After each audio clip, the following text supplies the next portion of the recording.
Hello, welcome back again to my YouTube channel. My name is Richmond Asiedu, a student of University of Ghana, and today we are going to talk about culture. Culture is the way of life of people, as the general definition. Culture is different to different society. When we talk about culture, culture has many different definitions. There's no one single definition for culture.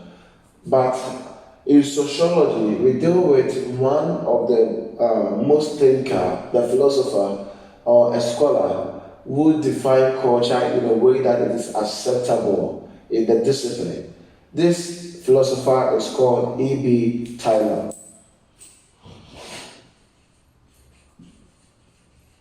E.B. Tyler. He defined culture as the complex whole, which include belief, knowledge, acts, moral values, and all other capabilities and habits of a man in which he finds himself in the society.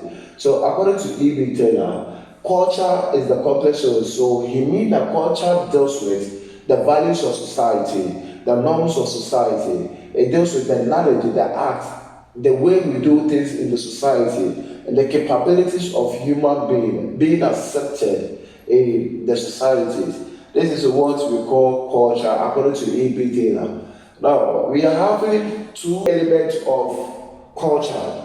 That is the material culture and the non-material culture. The material culture are the tangible and visible and the things that we can feel and touch in the society, such as the food that we eat, the dresses, the drums, the stool, and all other equipment which is visible. Non-material culture are the intangible things that we cannot see that guides us in the society, such as the norms, the rules and regulations, the language that we speak. We cannot see it, but we keep on speaking language. These are all non-material culture found in the society. And we have some attributes or characteristics of culture. The characteristics of culture is simply means that what culture is made up of. One, culture is learned, which means that each and every society learn the kind of culture that they portray. Two, culture is specific to specific society, or it is specific to society, which means that if you get to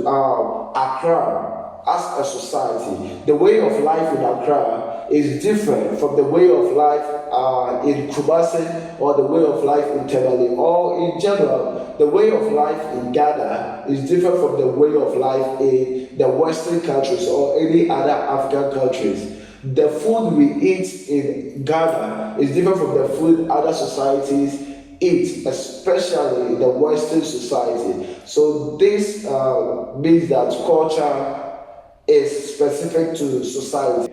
And then another attribute of culture is that culture is specific to societies.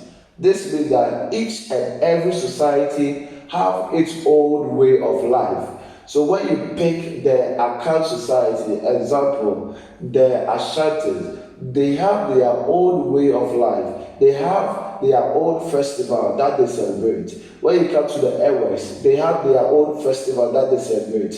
When you come to the northern part of Ghana, they have their food, their dresses, their dance that they dance. So this culture is specific to that particular society.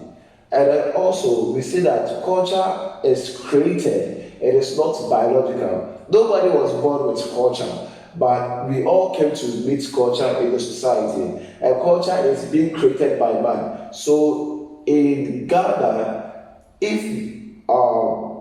the rules and regulations in Ghana, the way we dress, the food we eat in Ghana, like yam, fufu, baku, and all those food is different from the food the western part of the world eats, because each and every society creates its own culture. So culture is created. And then another key point over here is that culture has two elements that I have said already. And then culture is dynamic, it is not static. Culture changes within time. At first, Ghana, the Ghanaian society accepted the Chomsky system, but now there have been changes. So the Chomsky system is being abolished. So we no more practice the bureaucracy system.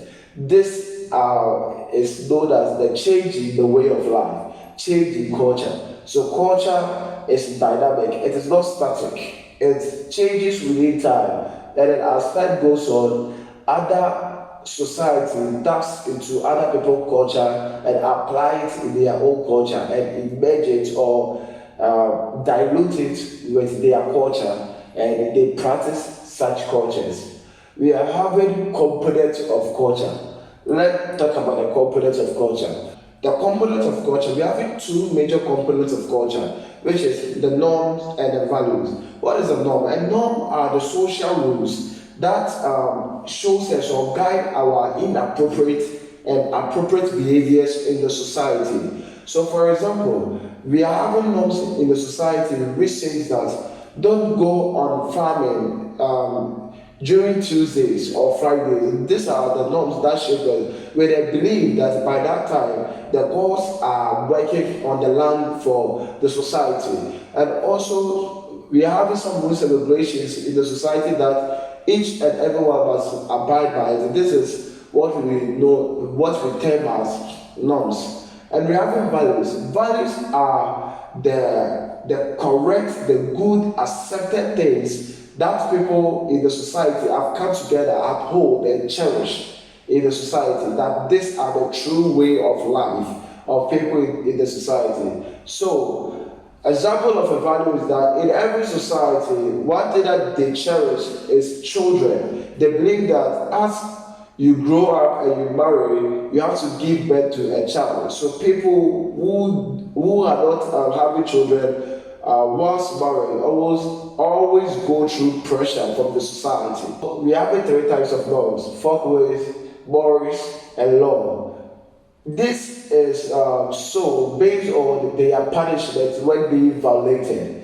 So it depends on the type of law and its violation. When it is being violated, the kind of punishment that it is being given to that particular rules and regulations. So when we talk about folkways, they are the normal convention and the customs in the society, such as when you see people at a specific place, you have to greet them, respect, bath, brush your teeth. These are all the folkways that we have in the society. And then when you violate these rules and regulations, the punishment is very weak. It is mild, very, very weak. It is not strong punishment. So the next type of norm is the morals. The morals is a type of norm that's when being violated, its punishment is severe. So, example, don't kill someone, don't steal. Example, don't infringe on someone's rights.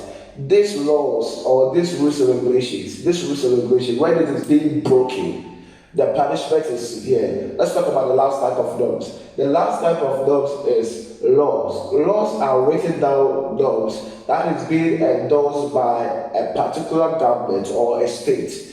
The laws are being made to enforce morals in the society. So if we are having a law like do not murder, when you murder, your punishment by the law is that you will be sentenced to death or you will go to jail for the rest of your life. These are the three types of norms that we are having in the society. And then other component of culture is universal and culture is diversity. When we talk about universal and diversity, culture is universal. This simply means that in every society, we are having subcultures which is universal, whereby that you go around the world, they practice this way of life. Example is marriage.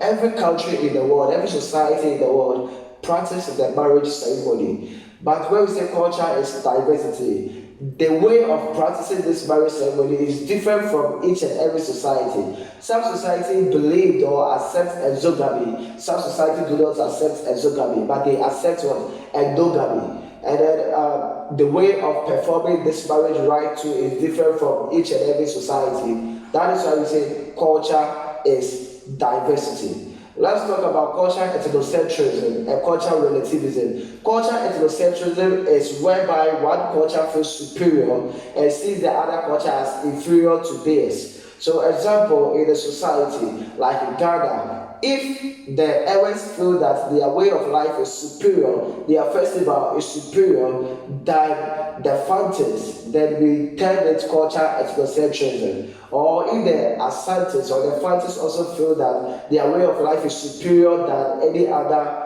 tribe or ethnic group in the society, in the Ghanaian society, then we call it cultural ethnocentrism. When we talk about cultural relativism, this means that we judge each and everyone's culture according to their beliefs, values, and how they perform it. So cultural relativism came to solve the problem of cultural ethnocentrism by saying that we should not judge each and everyone's culture as this is superior, this is inferior. No, but cultural relativism deals with judging each and everyone's culture based on their values and then on their understanding and then the way they display their culture.